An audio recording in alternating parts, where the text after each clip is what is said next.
Hello, everybody. All right, I might be a bit flustered. I've literally just sat down with 1 second to spare in terms of like getting a drink, going to the toilet, shutting the window and the door. You've probably seen all the mental headlines from British news outlets. Is my oh, sorry, I thought the background video wasn't moving. Every summer, like clockwork, it gets a bit warm. It gets quite hot, actually. Who'd have thought it? And we get a national embarrassment of our news agencies saying that we're all going to die. But today, yes, it's particularly hot, but I've just shut the window because this window faces out onto a car park, so it's going to be crazy noisy, and I've shut the door. So if I just go quiet after about an hour, it means heat stroke has taken me out, and we'll have to hope I can be resuscitated. Maybe you don't care, but that's what I'll be hoping for. Okay, I'm just trying to think if there's anything else I need to get set up here. Where's my live stream dashboard that I'm supposed to have? Before I get into explaining what's going on, I don't know. All right, I can read the chat at least, so I can't see the normal stuff that a professional person who knows what they're doing would be able to see. But we've got the chat, so I'll go on. And I know we've had the countdown, but I'll wait for a few more people to trickle in before I explain what's going on today. It's called Substack Recap. It should be fairly self-explanatory. So let me just tell you something I've been wanting to get off my chest for weeks. Weeks and weeks, because I haven't made any content in this time while the Israel and Iran thing kicked off. And I just want to let you all know how much I hate the state of Israel. Just utter hate. And I was going to say I don't know what brought it on. I do know what brought it on. You know, if you're active in politics in any way which isn't mainstream, you hate Israel, and you have done for years. And I've always thought it's ridiculous how that such a tiny lobby has such unbelievable control over America and therefore the rest of the Western world. But I felt a bit insulated from it because only in America, with things such as dispensationalist evangelicalism, yeah, that's the right one, do you get it so utterly insane, where you get things like Shabbos goys who just think Jewish people are genuinely God's gift to the world and must be worshipped. But if you pray to Mary, you're an idolater. I felt insulated from it. Okay, it's only in America that this is absolutely insane, so I don't need to worry too much about it. And then Nigel Farage.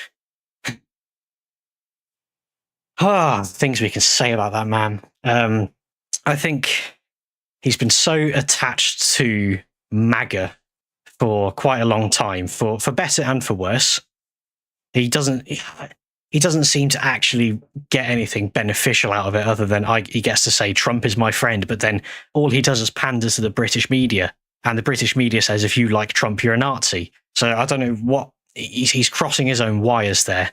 But wait, before we get to Nigel Farage, the reason I hate them is so we know it's pretty obvious, and anyone who's even slightly radical would be willing to accept the fact that things such as the Iraq War and the invasion of Afghanistan were done for Israeli interests. And you can say, maybe I can't define exactly what those interests are, but you know what? It sounds plausible. When you know about how much AI PAC puts into the machine of America, and you say, well, could that have affected the wars of the last 30 years? You go, yeah, I could believe that. But it's never been like, Israel's at war, so America has to go to war. Until now, until 2025, when the political capital of Israel is at its lowest in history, when left and right hate Israel in a radical way that has never happened since it existed. And what happened was Israel attacks Iran, and then America attacks Iran on behalf of Israel. And I just thought that's the most blatant thing ever. Because Israel didn't attack Iraq. Israel didn't attack Afghanistan.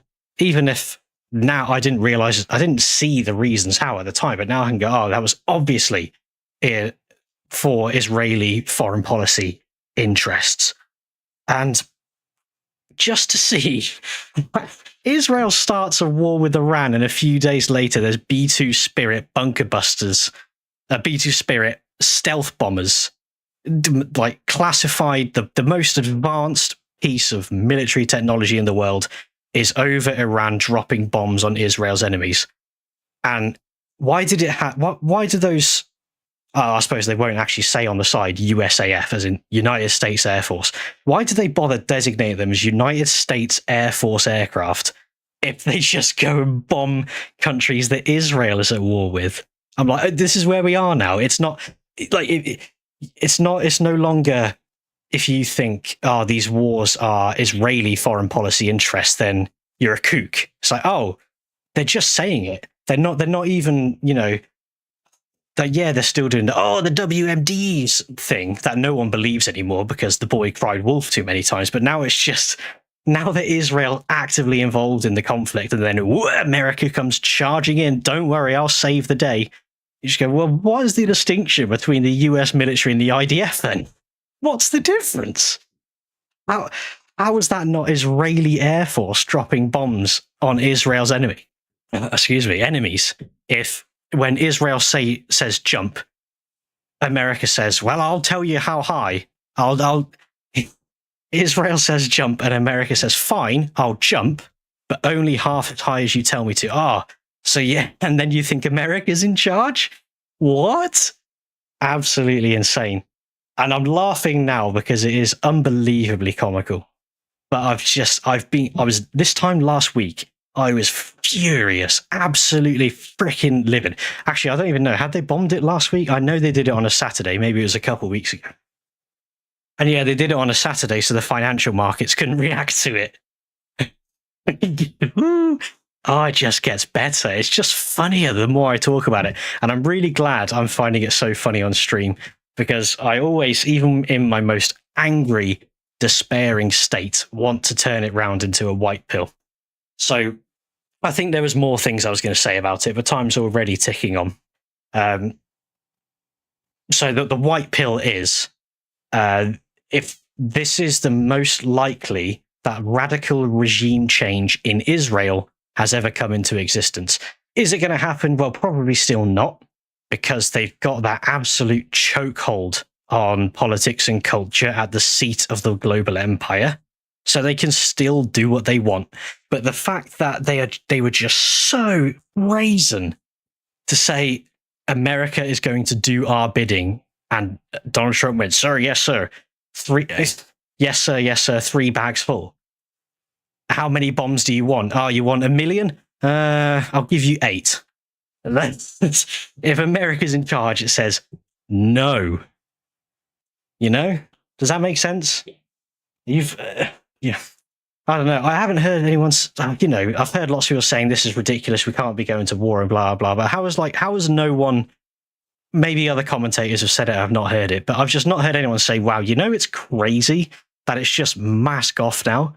It's just mask off that America does what Israel wants.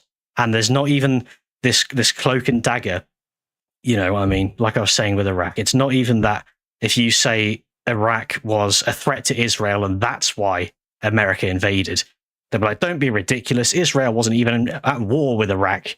And then they're at war with Iran and they get bombed by America. I like, just don't give me all this nonsense about their nukes. I don't care. It's besides the point. And I think as well, sorry, Kate, last thing before I move on. Didn't Trump say to Israel to stop fighting Iran so peace can take place? So yes, Trump learned a lesson far too late. This was the other thing I was going to say. That he learned the lesson. He had on the public stage, he'd never had to butt heads with Israel before. I'm sure he's done plenty of it behind closed doors, even though he's accepted, $250 million from AIPAC? The behavior of Israel is like a spoiled child, like a child raised on gentle parenting. The kind, I've never seen it in person, thankfully, but the kind of child in a restaurant who's literally like swinging off the lights, like smashing shit. Sorry, I'm trying not to swear anymore in videos. Smashing stuff up, jumping over the sofas, like running around putting their hands in other people's food. And the parents are going, now, darling, it wouldn't be very nice if someone did that to you, would it? That's been the relationship of Israel and the entire Western world since it came into existence 80 years ago. And do you know why? Do you know why that is? Why has that been the case from day one? Because the only reason Israel exists as a state is because of terrorism. Because Zionist terrorists were blowing up and murdering British dignitaries in the Second World War. And what does brave British bulldog Winston Churchill, we will never surrender? What does he do? Immediately surrender. Mr. We'll find them on the beaches. Unless they're Zionists, and we will give them what they want. So we say, we don't negotiate with terrorists. Oh, they're Zionist terrorists. Okay, we'll give them half of what they want. We'll negotiate, but we won't give them everything because we're the tough guys. Mental. I've been furious and I've had to say it, and I've already taken up nearly 15 minutes of this. So, Israel needs to be disciplined by a parent, and are they going to get it? Probably not, because Trump has learnt this lesson now after literally being taken for a ride and doing Israel's bidding and saying, right, okay, that's it, peace deal. Then Israel goes, oh, I'm just going to carry on attacking Iran and break the treaty. And what are you going to do about it? It's like a kid, like if a 12-year-old were to punch you in the street and they know a grown man's not going to smash a 12-year-old's face in. So they go, what are you going to do about it? They know that America's not going to send in the CIA and topple Netanyahu. I mean, hopefully they do. Be maybe the first good thing the CIA ever did for world peace and America's own interests. But there we are. All right. What am I doing today? Why are we actually here? We are here to review Substack articles that I've written over the last few years, because it's pretty crazy to think about the first real article I made was called Why I'm Not an Anarchist. This was 12th of July, 2022. So for nearly just under 3 years, this hasn't seen the light of day on YouTube, which is, of course, my main outlet. Always has been, but I was writing a fair bit of Substack during a sort of hiatus from YouTube. So we're going to go over however long it takes, really, selected Substack articles that I've wrote. I'm going to narrate them, of course. I'm going to read the whole thing out, and feel free to drop questions and comments in the chat as we go. Hello to people in the chat, by the way. I have been reading everything as it goes along. And we'll come to an end, and as I go and at the end, I'll talk about maybe things I don't agree on anymore, maybe more things I've learned, maybe even more things I knew at the time, but just thought, I don't want to make this too wordy, I'll keep it short. And, address comments, have a discussion with the chat afterwards, because I do love a good bit of chat engagement. It's the best part of these streams for sure. So, let me not dox myself. Yes, great. It's not showing personal info. That's always I don't think I've ever actually done that on a stream, but it's a great fear of mine. We're anti-Israel in the chat. Come on, guys. Come on. That's what we want to see. So you can see here, this is my article, 2022, Mad, Why I'm Not an Anarchist. Now I'll get into it. I'll save all my commentary for as we go and as we get to the end. So, anarcho-capitalists, ANCAPs, don't understand anarchy. Do not be offended. I'm horrendously guilty of this too. I built my online presence by not understanding it. I'm not saying that by this they actually aren't or can't be anarchists, or even that any of their theories are wrong. I used to be an anarchist despite not properly understanding it, but now that I do, I'm not anymore. Words mean things, and what they mean is extremely important. The study of the meaning of words is semantics, often a term used synonymously with subjective, inconsequential, and unimportant. But it's not. It's crucially important. A semantic disagreement is not something to be disregarded. They matter, they are concerned with reality, and in a semantic disagreement, one party has to be wrong and the other at least more right. Everything is relative, not to say subjective, but that everything in reality relates to something else in reality. Language is the first step in any discussion. The words we use are both related to real concepts and are the very vehicle by which we observe and communicate these relations. This is to say that words matter a lot. An means no. Archy means rulers. Anarchy was originally a leftist concept. Some ANCAPs have tried to claim Pierre Proudhon, the first substantial anarchist and a mutualist, as one of their own. This is the equivalent of drinking cyanide to one-up your friend at the pub who just knocked back a shot of absinthe. You get to show off for 30 seconds and maybe you look really imposing and impressive at that time, but once it settles in your stomach, you realise what you've done in order to impress an idiot, and you're done for. If you leave the door ajar even the tiniest bit and leftism comes knocking, it will get its claws in to wrench it all the way open, claim your house for the proletariat, and hang your family from the ceiling fan. Now, this is Conquest's second law. I don't think I knew much about Conquest's second law at the time of writing this, but I do mention, what was Nima Parvini's book, The Populist Delusion, which covers Conquest's second law, that any institution which isn't explicitly right-wing will be co-opted by the left-wing and will become left-wing over time. So this is why Hop is so important in the grand scheme of libertarianism. As leftists are in a permanent revolt against nature, by their own nature, and as Rothbard gets at in that very essay, if you concede foundational points to their worldview, which is completely detached from every aspect of reality, I still stand by that, you're handing a psychopath a knife and then turning your back to them. The revolt against nature is, of course, egalitarianism, from which they derive a keystone of anarchy as the abolition of hierarchy. Now, I'm not going to say that they're right and that's what anarchy means, but it's not all that far off. And I do think that is true because anarchy means no rulers. It doesn't mean no hierarchy, but we'll get into how no rulers is almost basically an abolition of hierarchy, which would therefore be leftism. Now, where am I? If you want natural hierarchy, as ANCAPs claim to, but no natural rulers, fine, you can want that, but then you don't actually want natural hierarchy. And you're handing the left that knife by conceding the tip of the iceberg. The knife is rusty and a bit blunt, but it can do a lot of damage. Continuing with the ever-important semantics, what is a ruler? An ANCAP may or may not give you a long-winded answer, but it boils down to an aggressor. I find this to be a wholly inadequate answer, as it loads an entire jumbo jet's load of baggage into the word. If we're not being deliberately obtuse, the only definition of ruler I find to make mature sense is a political leader, or in longer form, a person who makes collective political decisions. As every concept relates to another concept, a leader is the person in charge of a group of followers. There are many kinds of leaders and many kinds of followers. A business owner is the leader of a private enterprise and their followers are employees. An officer is a military leader and his followers are soldiers. A ruler is the leader of a polity and his followers are subjects. Maybe you could say citizens if you prefer.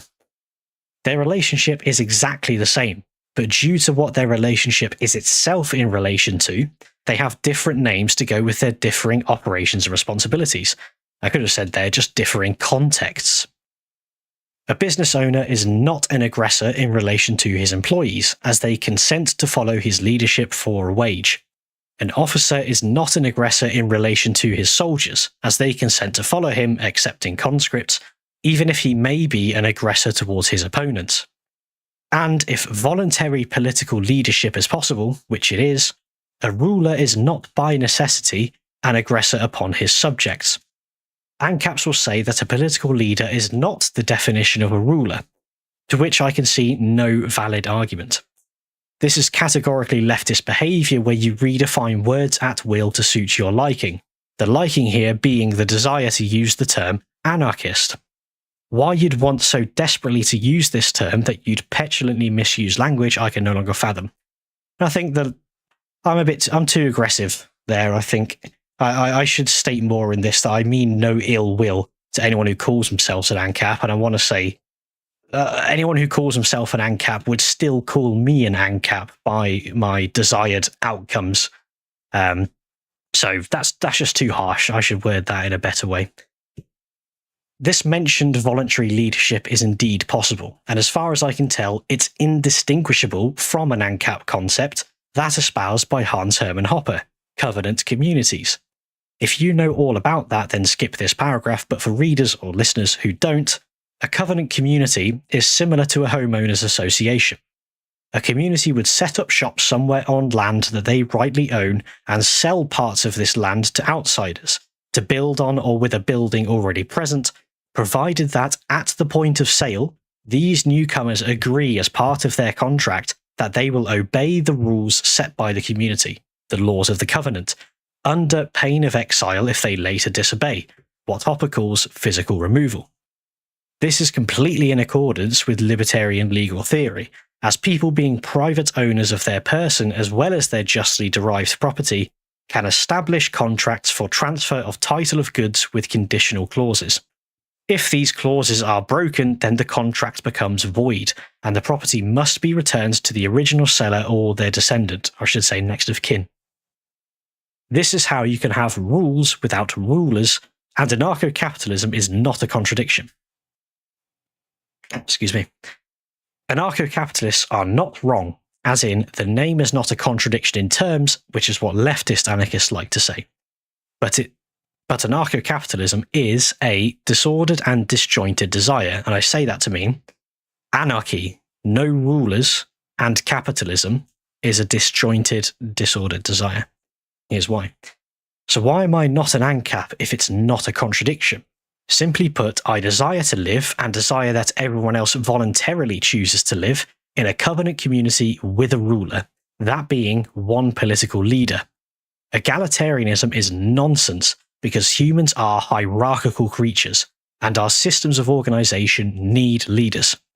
We are also political animals as per Aristotle's correct prescription, meaning that we organize social action in groups. This is no less than an indisputable fact, and I won't entertain any arguments to the contrary. If you're an ANCAP, then they shouldn't even cross your mind. But in order to not desire a ruler, one person at the top of the political hierarchy, your hierarchy must plateau like this. And here's my lovely little diagram. Got it from Jared, who, since writing this article, I got on a live stream and I was glad with that. Love the guy and his work. Why on earth would you desire that? What possible reason could there be in desiring a hierarchy which looks like it went to a barbershop on the wrong side of the tracks? Oh, sorry, I used an analogy of a freaking trap house, and I don't know why. That was completely unnecessary. Whatever the natural order may be, it would not look like that. The obvious correct depiction is this, a complete pyramid. This is what human hierarchies look like in every organization and every context if they reach a certain scale. This is real hierarchy, with a leader being the final slice at the top. If that was the hierarchy of a business, then that slice is the owner/CEO, and if the hierarchy is of a political community, you guessed it, it's the ruler. If that political community is a voluntary one, bound by what you could call an actual social contract, also known as the terms of a covenant, then a ruler is not, as ANCAPs claim, necessarily an aggressor. If you don't want a ruler and instead want that scuffed hierarchy, then so be it. You're an ANCAP.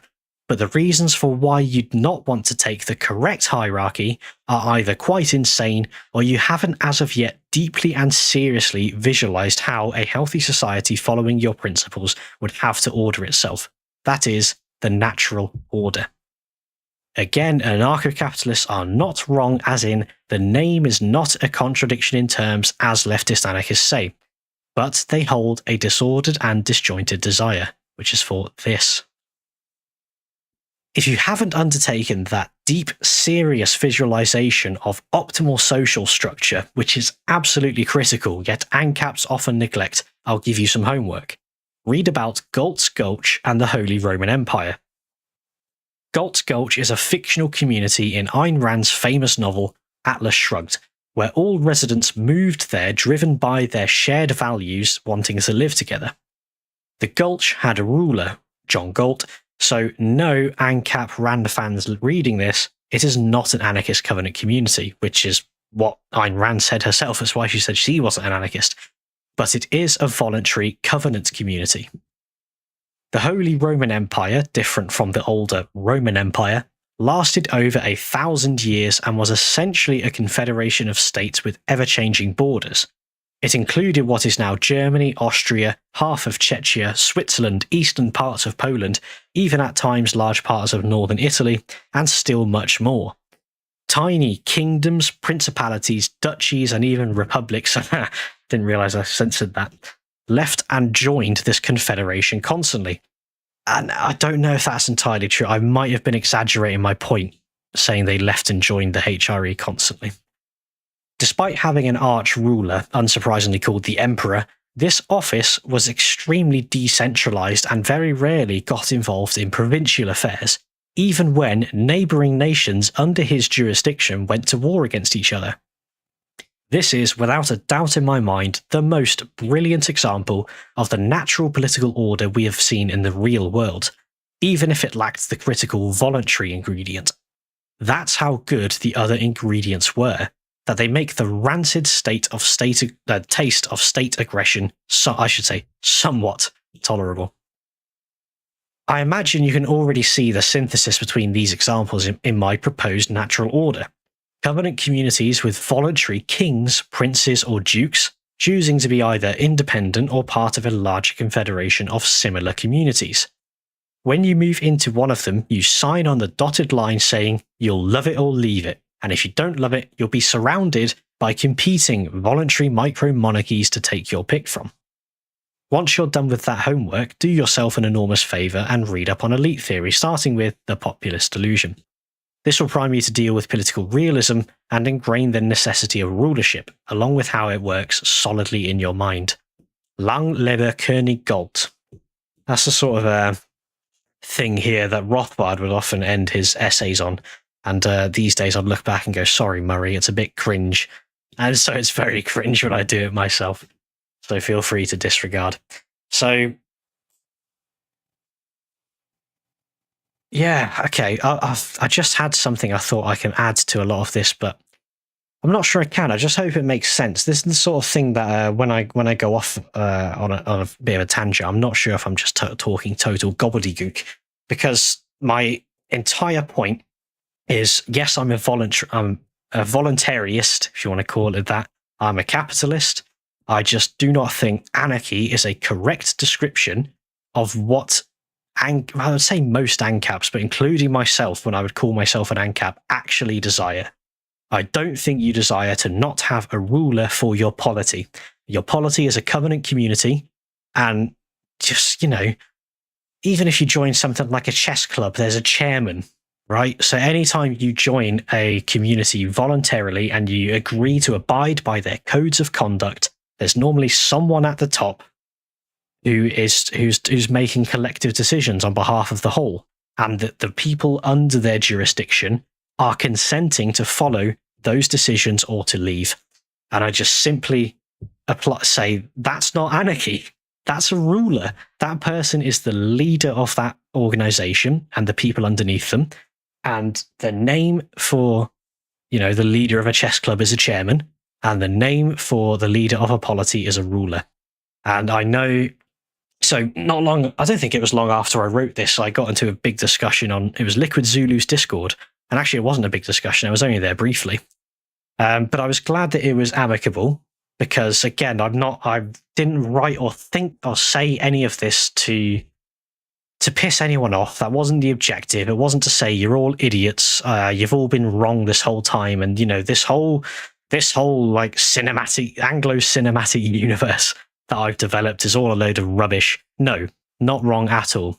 The theories are correct, the motivations are correct, the legal theory is correct. It's just that anarchy is not an accurate description of what the actual objective is. Because I don't think there's really any ANCAPs who say, I want a covenant community and I cannot accept if there is a leader of that covenant community. Even if everyone's there voluntarily, if someone's in charge, I'm not having it. I just don't think you find that. Okay. Now, I can see that there's been lots of chats coming in as I go, but I've not been able to keep up with them. But I've just spotted original Nick here saying, so you're not an ANCAP because you consider semantics important, but you can be called an ANCAP in a broad sense, abstracting from semantics. Well, you can't, just again, you know, I make a joke about autism a lot. Like, it's a funny thing to talk about when you're like pernickety or where you have a niche interest, like the only reason why we're all here. But I can't do that with semantics. You can't abstract away from semantics. If you can, we can't be talking to each other right now. You can't be typing anything and I can't be saying anything. People can't be listening to what I'm saying if we just disregard semantics, because semantics is, well, what do any of these words mean? Everything I'm saying, each word has a meaning that you understand. So if we were to go, oh, it's just semantics. Semantics is the very basis of like human reason. You know, you can't, like, if logic is the most abstracted form of human reason, you can't have logic without semantics. You can't discuss logic if you don't, first of all, establish what the words you're using mean. So, like, yeah, maybe it's, you know, I know you don't hear anyone else going on about semantics like the way I am right now. I think, like, even in all, like, the most crazy in-depth and boring Thomistic philosophy I've ever read, they've never quite cared about semantics as much as I put forward in this essay. But I think it's absolutely crucial. But to finally answer your question, original Nick, yeah, you can call me an ANCAP, because, like, I know what you're getting at when you say ANCAP, but I think it's an inaccurate description. I would still, you know, I call myself a Hoppy, and it's the clearest way to put across what I'm trying to say, even though, yes, Hopper's an ANCAP, and I'm sure he'd call himself one, and he would probably defend the definition of a ruler being an aggressor per se by necessity, which I disagree with. But if I say I'm a Hoppy, you know what I mean. You know I'm talking about free trade and covenant communities as being my desired end goal. And I draw it to the Holy Roman Empire. And it's quite funny, if you read my latest essay about the politics of Dune, I'm applying so much of this to Dune 3 years later. It feels like I'm almost writing the same essay again, which is going to become a video. And I'll say on that note, the video is just taking a lot longer to make than I expected. You can expect it this week. Okay? Just don't hold me to it, but it should be coming this week. Right, where was I going with that? Yes, okay, so in the Dune essay, I talk a lot about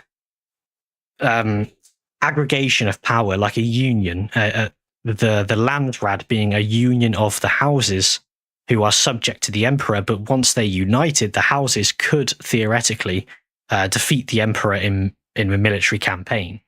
So they pool their power together, and that's how they sustain peace and a balance of power. And that's my vision for the perfect world. The perfect natural order is that abstracted out. Maybe not necessarily with an emperor, but communities consensually, the rulers of communities voluntarily uniting together in a defensive pact. And this is very similar to, again, I don't know why I didn't mention it in this essay, because I'm sure I'd read it at this time, but that's Patchwork by Curtis Yarvin, Mencius Moldbug, as his pen name used to be. Go read his essay, Patchwork. I think it's just called Patchwork, but where he talks about this. What did he say? He said he wants a world of 1,000 Liechtensteins. That's basically exactly what I've gone over here. So, yeah, that was my answer about semantics, which turned into something else entirely. So, okay. Where are we?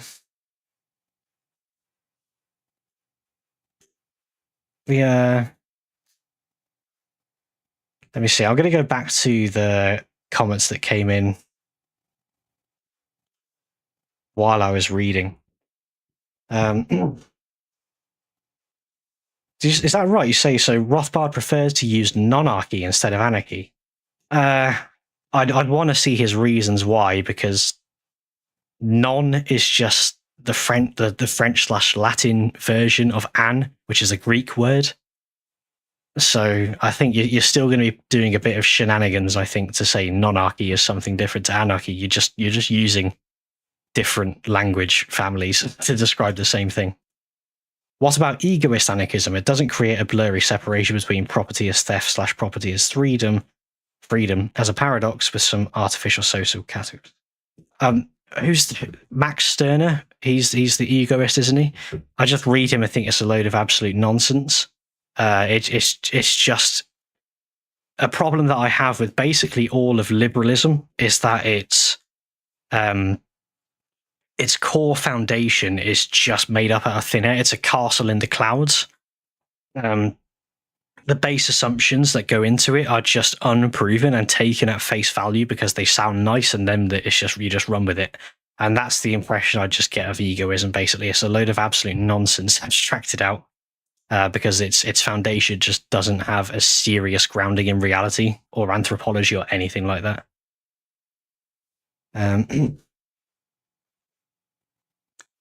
Collectivism is realized through praxeology. Now, this could be interesting. Kropotkin believed that cultures create collectives, not government, although government can force it through force. That sounds kind of right, to be honest with you.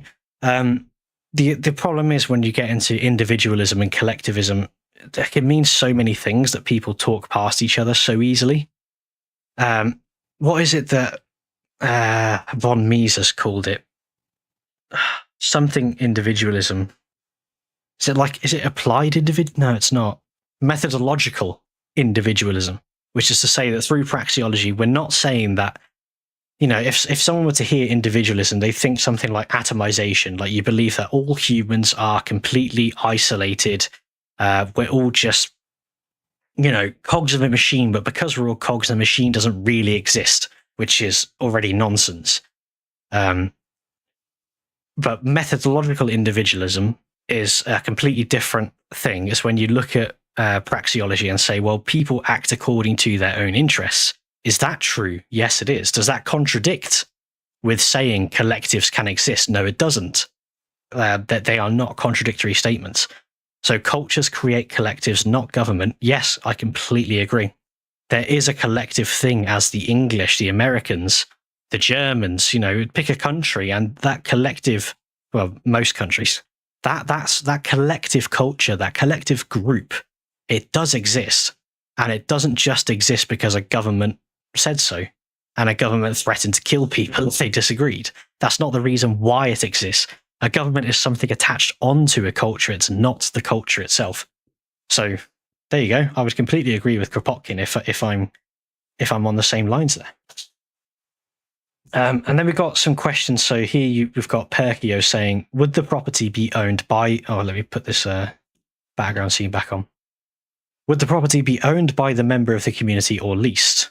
Owned, but I think you can have a conditional clause in a contract of ownership, which is saying, I agree that for this amount of money, I purchase this property and I agree to these things.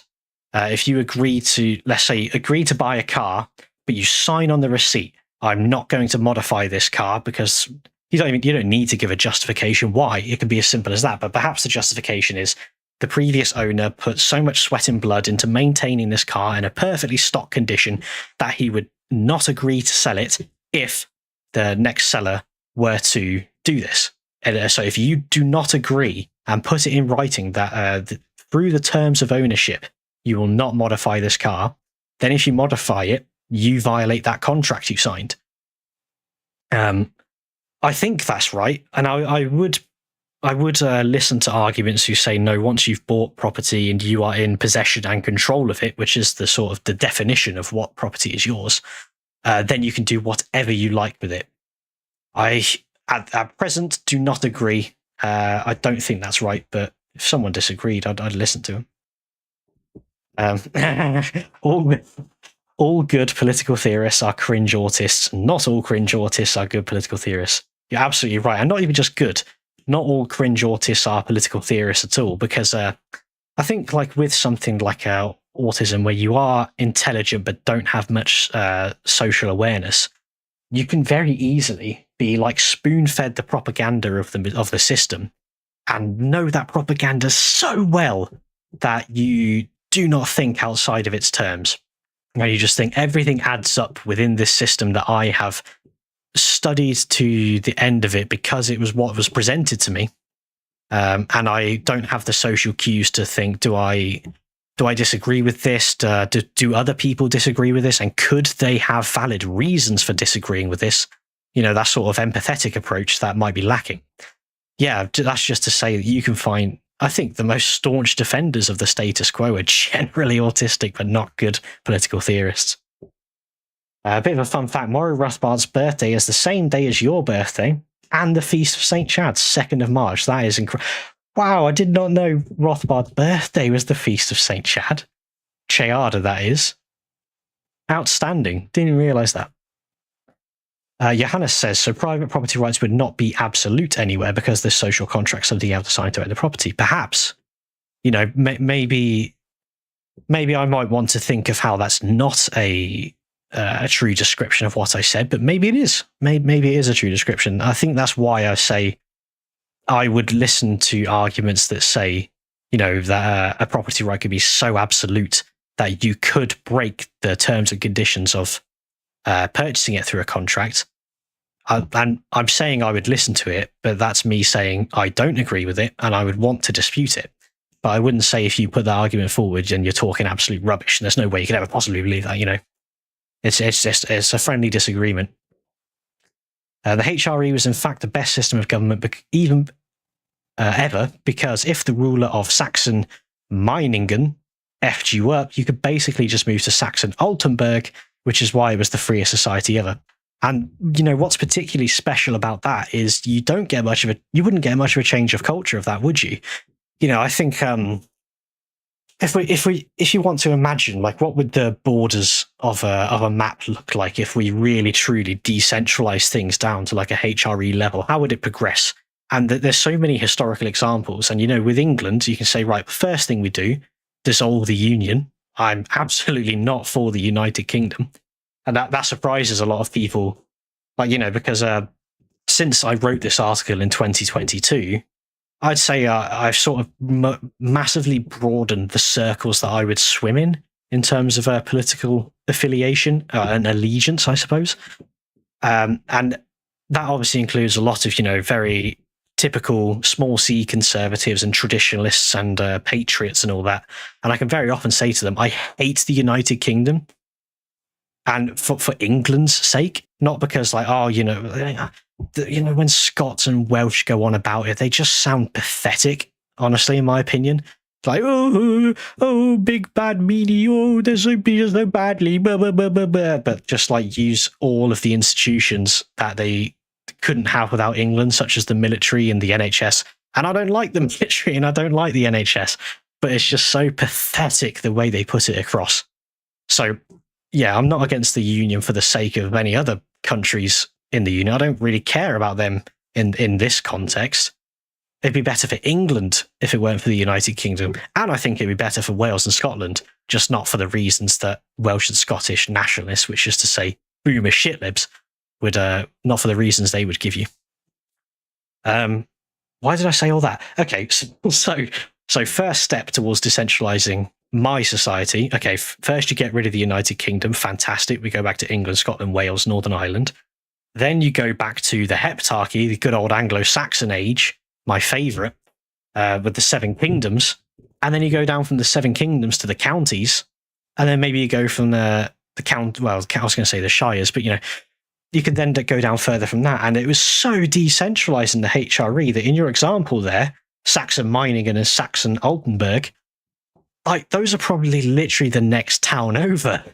And if I was living in Worcester and the mayor of Worcester or the ruler, the king of Worcester screwed me over, or I just did for whatever particular reason, it doesn't have to be, they've personally wronged you. It could be, I don't agree with the direction that we're going in. You pack up, sell your house, pack up, and you move over to Hereford. The argument of, if you don't love it, leave. It freaking sucks.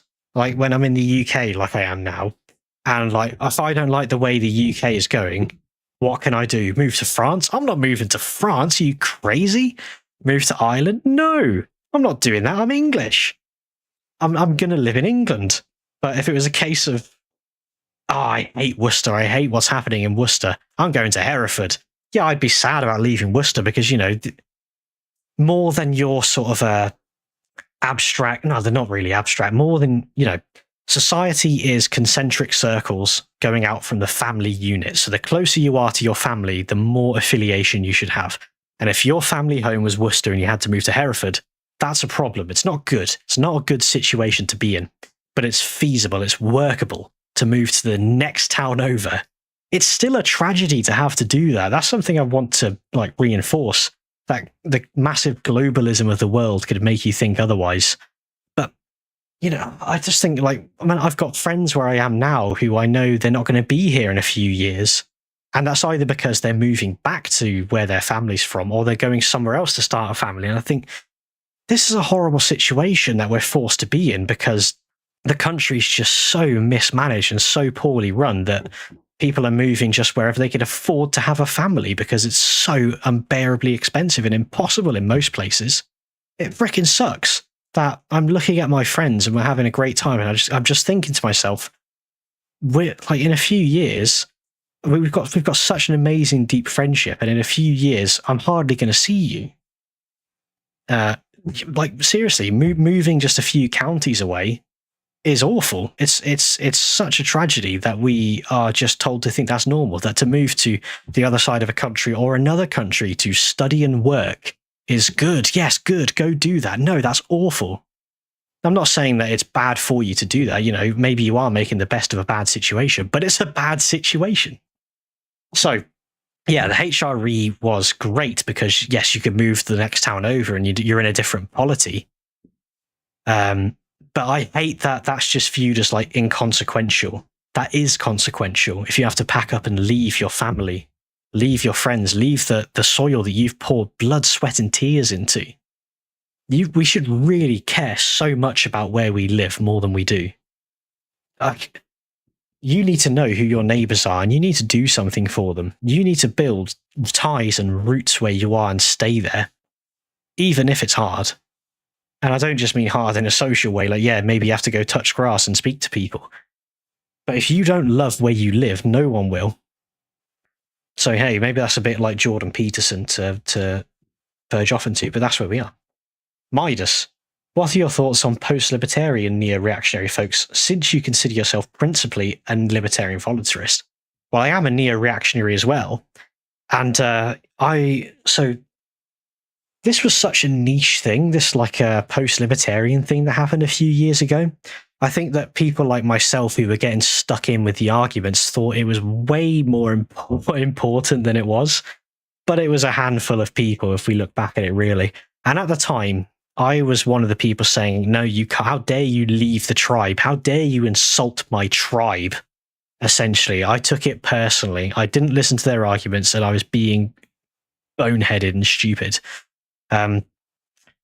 I think the vast majority of what a lot of post-libertarians said was right, looking back at it, honestly. Does that make me not a libertarian? No, I don't think so. And I think it's quite, you can get a lot of convert zeal of someone who maybe, libertarianism is accessible for someone to first get into politics. There's a variety of reasons why. I think because it's at once radical yet familiar. So, if you are just, a contrarian, you want to find something that, it's different. Oh, I don't like taxes now. That's cool of me, isn't it? I'm interesting now because I don't like taxes, but I'm also not going to get arrested for saying it. It's almost, you can be a libertarian just for being safe edgy. And I think a lot of what the post-libertarians were angry about was that. It was that so many libertarians are kind of safe edgy, that they're not really thinking these things through. They're not grounding themselves in a long tradition of philosophy of something like Thomism or integralism, or the things that have come before. It's a sort of presentism that can be so prevalent in libertarians who are liberal on social issues. We all know it. I want gay. I want gay adopted families to grow weed and protect their weed farms with fully automatic machine guns. Right, you're just safe edgy. You're not actually telling me anything radical. you're allowed to believe those things. Perfectly fine. I always say, if you could walk into a HR department, sit them down and say, right, this is my most controversial political take, and they can say, okay, can you go back to your desk, please? You're wasting time. If that's the reaction you'd get, then you are not a radical. And that's the vast majority of libertarians can say, my most controversial political opinion is no tax and guns. It's like, okay, bye-bye, can you go do your work? Look at some of the things that other people on the other groups on the dissident right say, and just know they're not leaving that HR office in anything less than handcuffs. They go, okay, you're radical. You actually oppose the system. And there's a lot to be learned from those people. Honestly, if you want to claim that you're radical and I'm a libertarian, I'm crazy, I believe these crazy things, and you can just get away with saying them to anyone without any consequences, no, you're not that crazy. And if what we say about the regime is true, if we say the regime is so corrupt and it's so authoritarian, it's so oppressive, and yet what we think doesn't get us in trouble, but it gets other people in trouble, well, they're the ones actually opposing this authoritarian and oppressive regime, aren't they? That's my sort of spin. To get away, there's a lot of flowery language that can go into that discussion. But if I say, if we strip it back to absolute principles, what are we looking at here? We're looking at people who want to be actually radical in a right-wing direction versus libertarians who want to be safe, edgy, and remain fundamentally liberal, and therefore not threatening to the system. And you can see why the group who wants to get things moving in a direction which actually threatens the system, which actually stands to bring about real change, can get pissed off with the safe, edgy posers, almost. Cool. All right, that's that one. Where am I? Okay, we've got physical removal enthusiast. Love it. I think I'm basically in the same position as you, but I still think we're part of the same ANCAP umbrella. I mean, I can't disagree, because like I said, if someone is to call me an ANCAP, it gets a point across, which, you could say that's part of semantics as well. So, yeah, semantics is what do words mean. And when someone says, sorry, ignore my WhatsApp notifications, boomer moment, but yeah, if I was to say I'm an ANCAP, well, someone could know the majority of what that means. So again, maybe for devil's advocate's sake, you could say, oh, but that's what an ANCAP therefore is. But I don't think it's useful to define it that way. I think if the general understanding of a definition is fundamentally wrong, you shouldn't use it. You should try and do better. So I think that answers your question. Like, if someone calls himself an ANCAP, I go, great, we're friends. And that's the case with lots of other political labels as well. Something that can get so annoying is when an ANCAP says anyone who's not an ANCAP is an enemy. Right, sorry, you're an idiot. I'm not going to sugarcoat that for you. You're an absolute buffoon. So if someone says they're an ANCAP, I say, great, I'm your friend. Shake hands, and away you go from there. And we can argue the semantics if you really want, but it's not that important in the grand scheme of things. Hold on. No, that sounds like I'm contradicting myself. I mean, if you were to say, I'm an ANCAP, I go, fantastic, you're a friend of mine, and I agree on 99% apart from the definition. Do you want to talk about that definition, that 1%, or do you want to talk about the really substantial, more physical things? Then I think they would always choose the latter. So Ogolotic says, Mises took that from Max Weber. Did he really? Methodological individualism. Took that from Max Weber. So, and Max Weber was a former socialist who came round to being, what did he even end up in as the end? But I'm pretty sure I remember that Hayek really loved Max Weber for being, like I say, an academic socialist who turned himself around, basically. I hope that's the right person I'm thinking of. Okay, what do you think about Hopper's answer to the NY Times about what he thought about Yarvin? Hopper doesn't know if Yarvin wants Silicon Valley model or Liechtenstein. I don't know that, actually. If you can tell me how to find Hopper's answer to the NY Times, because I'm not sure exactly what sort of article you might be referencing there. I'd love to know it. Well, and you're right there, because Yarvin contradicts himself a lot, where he talks about he wants CEO kings. He'll talk about like tech bro kings as the new philosopher kings. And I think he's right, but he's kind of been proven right with a lot of the direction that tech bros have ended up going, that they are the closest thing to like a counter elite to move things in a rightward direction that we might have. And you can spit blood and venom over that and be unhappy about it, but it might be true. And that can be really sad. And I've said this, I'll cover this in another article then, why not? I did cover it in another article that we'll probably get to on the Substack recap of, what did I call it? Behold a disappointing horse. Now get over it. And I was talking about Elon Musk in November 2022, before he got involved in the Trump 2024 campaign. I'm not going to whack myself off over identifying that Elon Musk was a massive up-and-coming player in politics, because you could see the writing on the wall from the moment that he bought Twitter. And that was about the time I wrote the article. You can be really unhappy about Elon Musk. You can hate him. But can you deny that he is a massive power player in American politics, in more in our favor than any other group? I don't think you can really argue against that, even if it makes you angry to think about it. Okay. All right. Well, we talked about autism. Here we are. No offense, with Terror-Billy. Owning a 3D printer made me think Adeptus Mechanicus may be onto something with appeasing the machine spirit. My printer's machine spirit craves glue and purity seals. Oh, that is good fun. I'd love a 3D printer. I was thinking earlier today, this is sad to think about. As I was walking to church today to get genuinely heretical, not 40k heretical, I was thinking, do machine guns have machine spirits? I need to look into that. So if you can let me know via your 3D printer, that would be great. What do I think about the Code Civil? Not sure what you're referring to, I'm afraid there, Tim. If you enlighten me, I will try to get to the comment.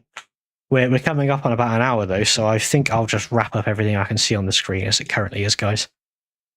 Better example would be Russ Lobenstein and Russ Ebersdorf, which literally were towns that were about 20 kilometers away from each other and coincidentally were where your family's from.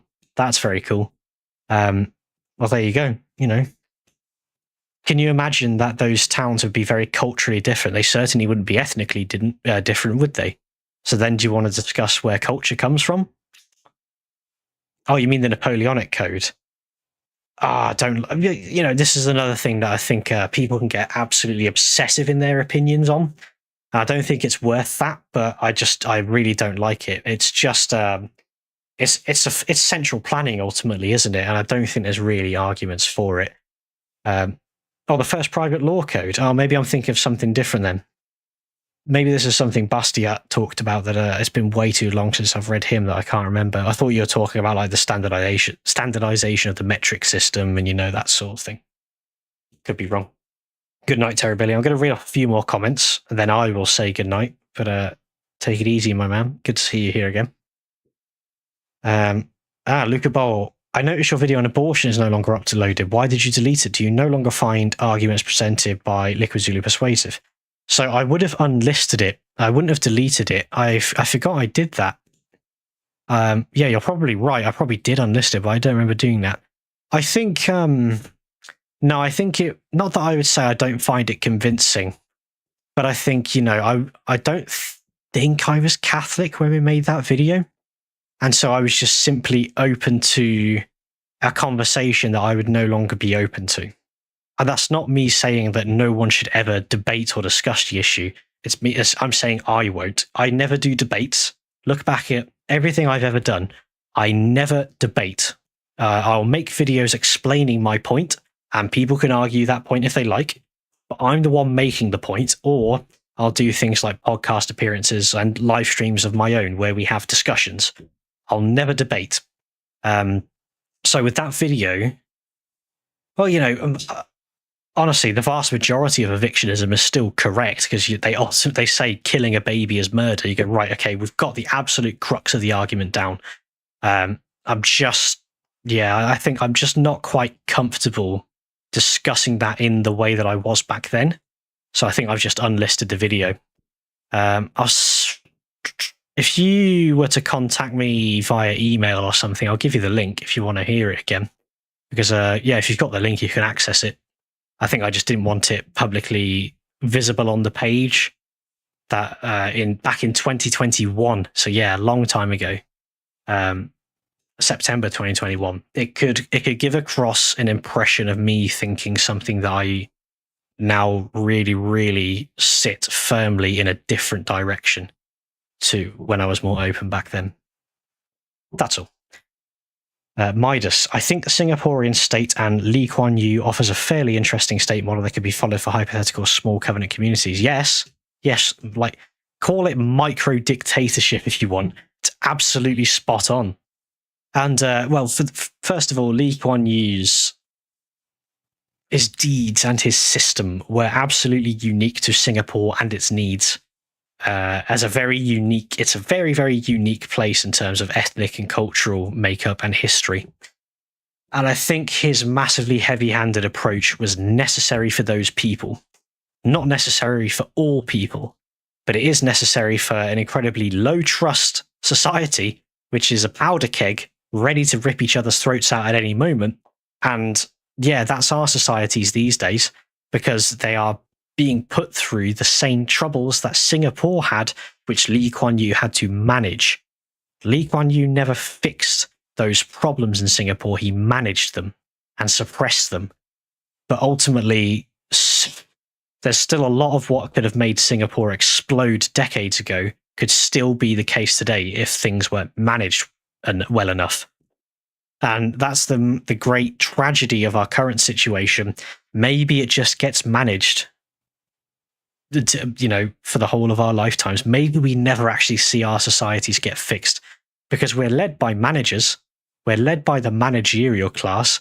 What if one day they pull their fingers out of their backsides and get competent and they just manage the situation for eternity? That's like some Matrix stuff, like where you're just hooked up to wires and fed rubbish and it's not being alive. That's taking the blue pill, ultimately, is a life that's well managed rather than well ordered. Ooh, that's clip that. That's a better quote than I thought it was going to come out as. Skip some questions there. Sorry, man, I might have done, but I can't afford to keep going back forever and ever. Thoughts on the Scottish Covenanters? I don't really care that much what they thought personally. I just find it funny how they flipped around. I love the Civil War and the history there. I find it funny how they just flipped around with whoever was said, we'll give you what you want. That determined their allegiances. I kind of respect them for that, even though I'm very biased as a royalist. Next Saturday is the Battle of Lansdowne Memorial, by the way. And then the Sunday after that is the Battle of Roundway Down, which should send a shiver down the spine of any cretin who likes Cromwell. Okay. Let me run through these things. No when, nowhere, no worry. So you were saying you weren't an anarchist because it warps the hierarchy triangle, that anarcho-capitalism would have a flat top hierarchy, which you found unnatural. Could you elaborate? As my friend, you'll have to listen back to all the rest of the stream for my elaboration. But yes, I would say if you were to actually take the word anarchy seriously and give it its due credit with its definition of being no rulers, and said, right, we're going to have a capitalist society with no rulers, I would say, right, you're ending up with that hierarchy then. But do you say, I want a voluntary capitalist society with a natural order, a naturally ordered hierarchy? I'll say, there you've got the pyramid. But that wouldn't be anarcho-capitalism, because anarchy is no rulers, and no rulers is not the natural order. Hope that explains it. And if you want to know all the reasons why, go back and listen. Have I rate Kunout Leden? Yeah, not as much as I should have. Equality or Liberty, that is what it's called, isn't it? I think it is. One of the best books ever written. Yeah, I need to cite him more directly, but it's massive inspiration on not just me, on most of the Mises Institute and what you could call paleo-libertarianism and Hoppianism and that sort of thing. All right. Last thing I'm going to read here, I might not understand it. Blachinth again. Genesis 3:7 is the birth of duality, language categorization, and personal morality judging. anarchism as an aspect of human nature. Thoughts? I'm not sure how I see the two relating. So I know what you're talking about with the language and the judging. Anarchism as an aspect of human nature. Not sure what you mean. Yeah, I'm afraid I can't do that one justice. I'll read the last thing from Perkio here. An ancestor of mine was a Scottish Covenanter who was captured at the Battle of Durham and made an indentured servant. So you have one more reason to dislike Cromwell. I nearly said good, because, you know, there's plenty of good reasons to dislike Cromwell. Not good that your ancestor was made an indentured servant.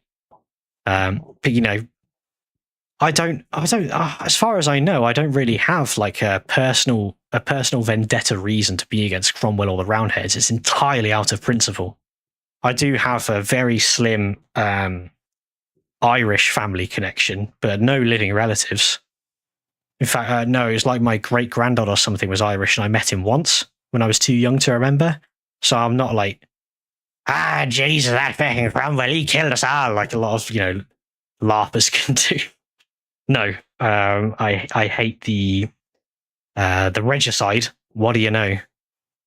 As we're talking about natural order here, yeah, I don't think that the freaking Commonwealth is somehow more ordered or more traditional, as some people will claim, and they just go around in circles. But anyway, 1 hour, 8 minutes. There we are. I've gotten through the whole of this article and plenty of other little distractions and rabbit holes to go down, but that's how we do things here. So I hope you've all enjoyed it. These streams can be super regular. I could do these every single Sunday.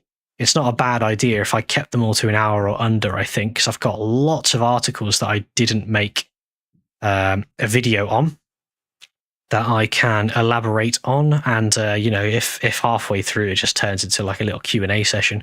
I haven't done Q&As in ages, so that's fine too. So I'll think about it. Maybe I'll do this every week with perhaps the odd break, or maybe I'll do it every 2 weeks. But if you're feeling let down by the drought of content, which first of all, you have to be used to it by now. I know I said I was going to stick to a better schedule of 2 videos and 2 streams a month. I'm trying. I'm setting it as a goal, and it's something to work towards, even if the ground hasn't been hit running. And like I say, that you'll get a video this week.